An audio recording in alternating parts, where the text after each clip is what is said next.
Hey guys, Ben Taylor here with Raw Motivations. Want to come and talk to you today and to kind of go through a couple things that people have sent in or that people have brought up and said, hey, this is a question I have or this is something I want you to go over.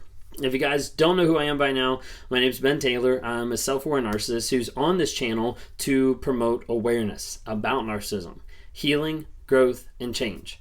And I do that in a couple different ways. I do that on this platform, TikTok, Instagram, Facebook. I do it on other platforms as well, dropping like nuggets of truth of those short 1-minute videos. But then I also do it in talking to people on a day-to-day basis, like interacting with people who are either stuck in the abuse or they've just gotten out and they're not sure what to do.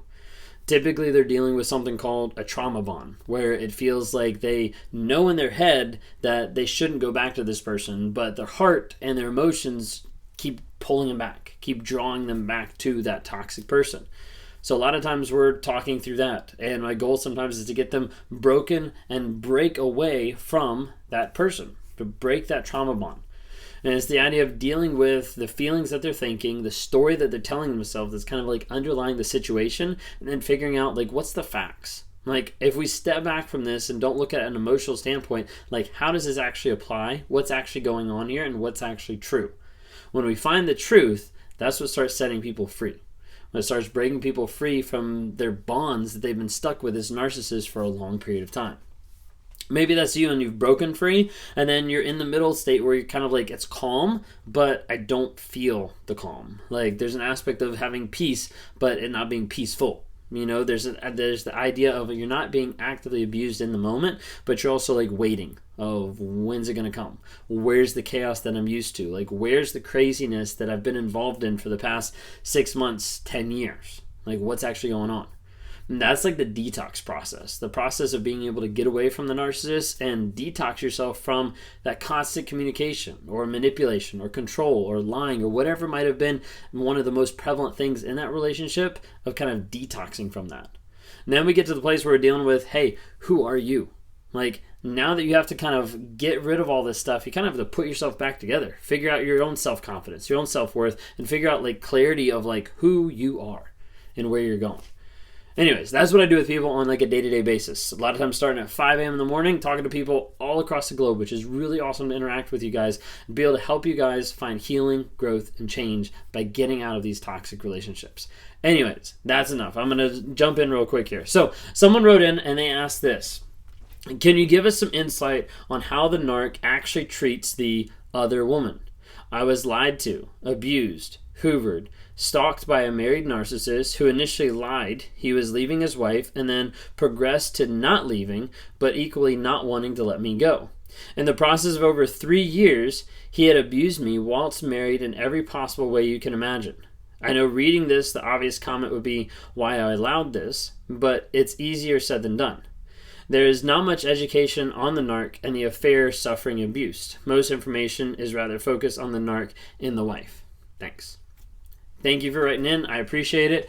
With this, you know, it is true. There's a lot of information out there on the narcissist and like the main supply or the main relation.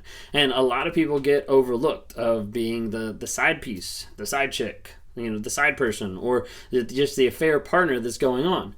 And you have to remember, like, there's some affair partners that they have no clue that they're an affair partner. Like, literally, they just think they are the girlfriend, the boyfriend in the situation. They don't know that there's other aspects going on. From how this person wrote in, they knew that was going on because of the fact that the narcissist kept promising, or let's say future faking, the future of them breaking up and getting divorced from his wife to be with this other person. A lot of times you'll see this in a narcissistic relationship where they will be with their spouse and they'll lie about it. Some narcissists will be completely just, I'm not married at all, when in reality they are.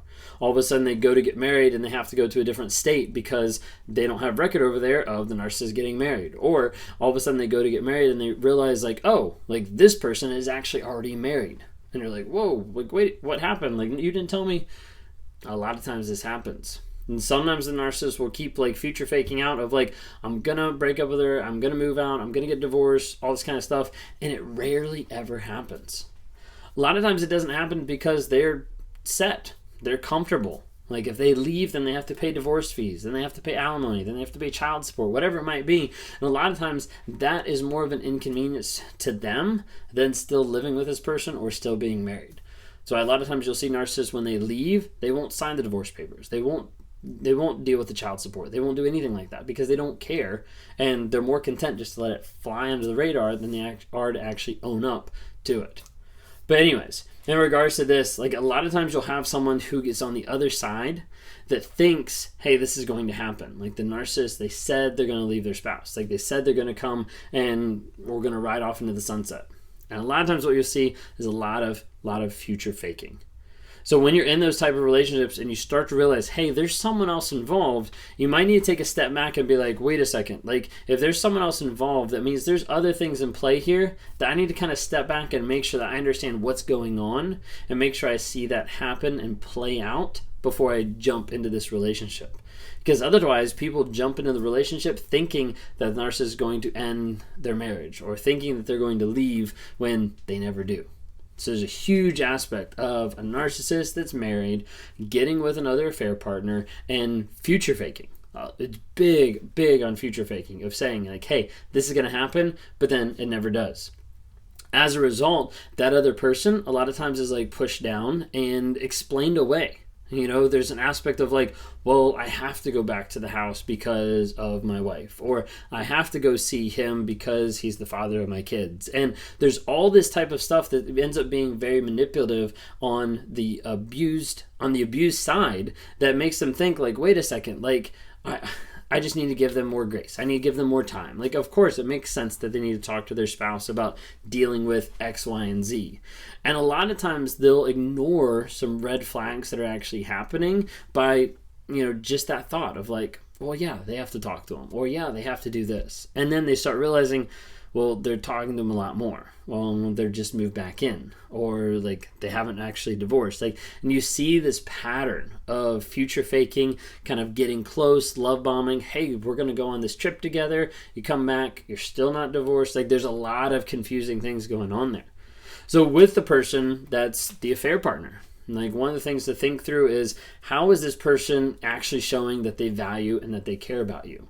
If they're still with someone else, if they're still acting like they're going to be with you, but they haven't actually done it, chances are they probably don't care. And you could be in a toxic relationship. So you need to be careful, because you need to have someone that's going to, if they're going to leave for you, or if they're going to leave in general, they need to get out of that relationship and they need to focus on themselves. Because everybody coming out of any relationship, especially a toxic person, especially a toxic relationship, has to get out and has to do work on themselves. If they're unwilling to do work on themselves, then later down the road, when your relationship is struggling, they're not going to work on themselves then. They're not going to focus on you. They're just going to focus on themselves and what they want, but not working on getting themselves better. That's something to really think of, and that's something to really keep an eye out, because there is a big aspect of people that get abused by narcissists that have extra no voice and absolutely no say because of the fact that they're not even in that person's life. They're kind of like on the side. They're kind of like led on. They have a dual life where the narcissist pops in their lives and they think everything's fine, but then they go back to their regular supply, their lifelong supply, their partner, or whatever it might be. So there isn't a lot out there that talks about that particular side of it. Because a lot of times there's a lot of people that feel embarrassed, or they feel ashamed that they were with this person and they kept getting future faked, and they kept having the idea of like something was going to change. They were going to divorce. They were going to get together. They were going to ride off in the sunset, and it never happens. And so there's a huge aspect of shame that a lot of victims take upon themselves, thinking like, I did this, like maybe I destroyed their marriage, or maybe like, why didn't this person choose me when they said they were going to choose me? Like all these type of things that kind of flood their minds.